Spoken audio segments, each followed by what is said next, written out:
Demonology, and really mythology as a whole, is perhaps one of the most popular real-life inspirations for fictional stories such as Hazbin Hotel, which of course means that Hazbin Hotel is far from the first story, even in the modern era, to try adapting iconic mythological characters like Lucifer or Satan, or even a lot of the demons that rule beneath them.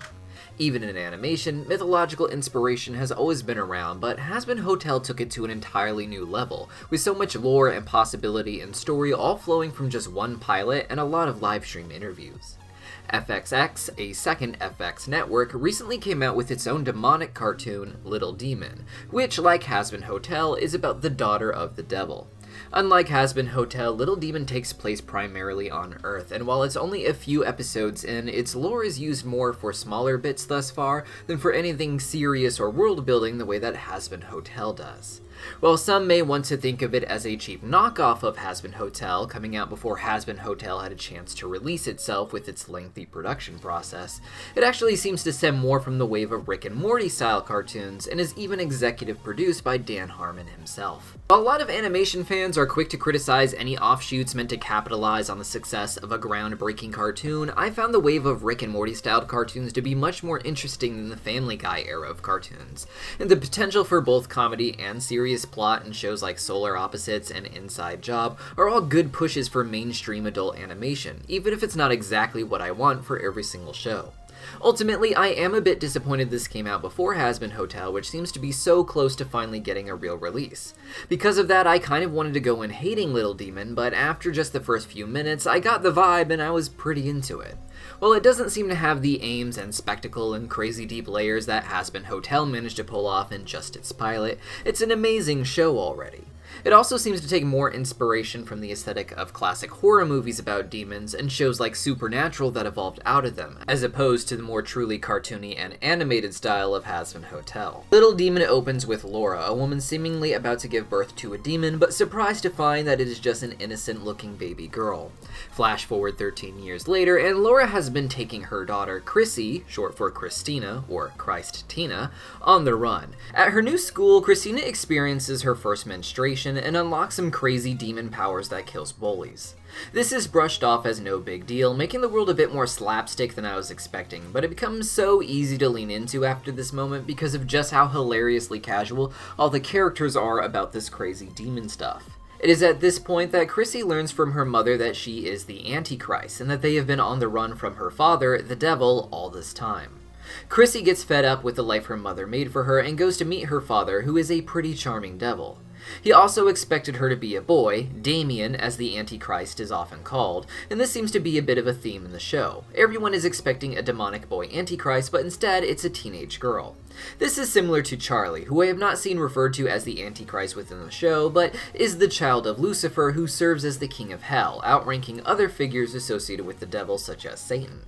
Unlike Charlie, however, Chrissy is more of a depressed teenage archetype, closer to Octavia in Hell of a Boss than Charlie in Hazbin Hotel, who seems to be more themed after Disney princesses, providing a juxtaposition as the daughter of the devil.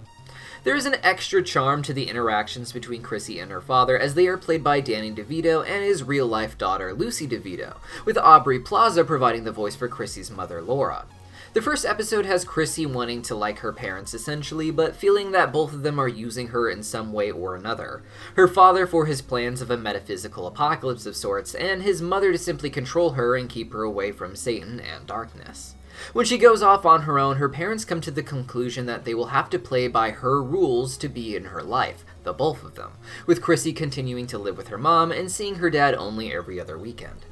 Episode 2 follows Chrissy exploring her demonic powers, particularly possession, and beginning to wrestle with the ideas of good and evil as it pertains to being the Antichrist. She wants to use her powers for good, but sees that it can easily lead to horrible consequences, setting up what appears to be a recurring theme in the show about the nature of not just Chrissy, but her father the devil, who acts as if he has good intentions but will obviously have horrible consequences. This is a somewhat common depiction of the devil as a more nuanced character, not one who is evil through and through, but as someone who is simply misunderstood, even by God, not someone who wants the endless torture of humans, but perhaps believes that freedom, and the endless torture that could come with it, is the only way that people should exist. The devil as portrayed in the show is very interesting, and unlike in Hazbin Hotel where Lucifer is the king of all of hell, the devil in this show goes by the name of Satan, who rules under Lucifer in Hazbin Hotel, though it's unsure if Satan and Lucifer will be separate characters like in Hazbin Hotel or synonymous with each other like they are in certain media.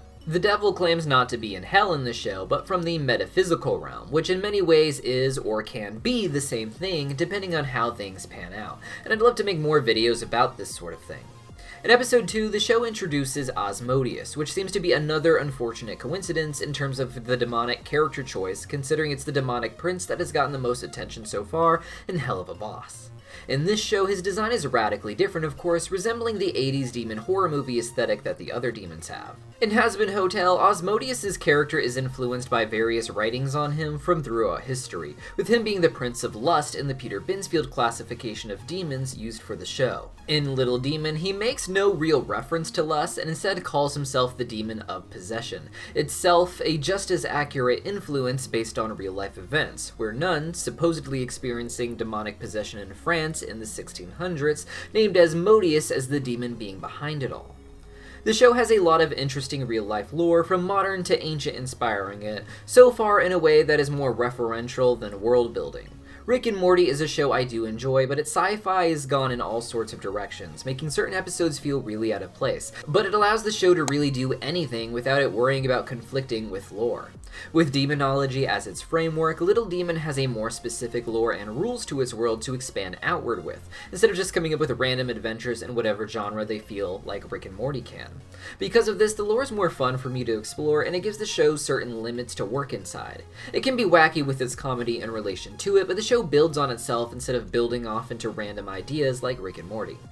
At the end of the day, I'm a bit disappointed that this came out before Hazbin Hotel, as I said before, as that's been in such a long and public development process, but at the end of the day, it is a good show, and like other cartoons, they seem to be able to explore very different ground from very similar starting points. The Owl House and Amphibia are both about teenage girls getting sucked through magical portals into a magical world, both having their second season end with the girl and their new magical friends having to return to Earth with them for part of season 3, before likely returning to the magical realm to wrap up the plots there, though we don't know if this will be the exact structure for the Owl House in season 3 or what it would have been if it hadn't gotten its early cancellation. The point is that both of these shows are really awesome, and even covering them at the same time is actually really enlightening. In a world with so many freaking Spider-Man movies and reboots, I don't really mind seeing legitimately original shows explore similar structures, as they seem to be really good at finding different things to talk about within them. But what do you guys think? Have you seen Little Demon? Did you like it? And if you haven't seen it, there's a new episode out tonight, and I plan to make more videos about it, so go ahead and watch it and maybe click that subscribe button so you don't miss it when I talk about it next. For more information on Satan, I highly recommend checking out our deep dive on his lore above, and for more information on Lucifer, check out the video below, which should tell you more about how his history overlaps with Satan, but how they also have their unique starting points. Even if you're not a Hazbin Hotel or Hell of a Boss fan, I think you'll like them. See you next time.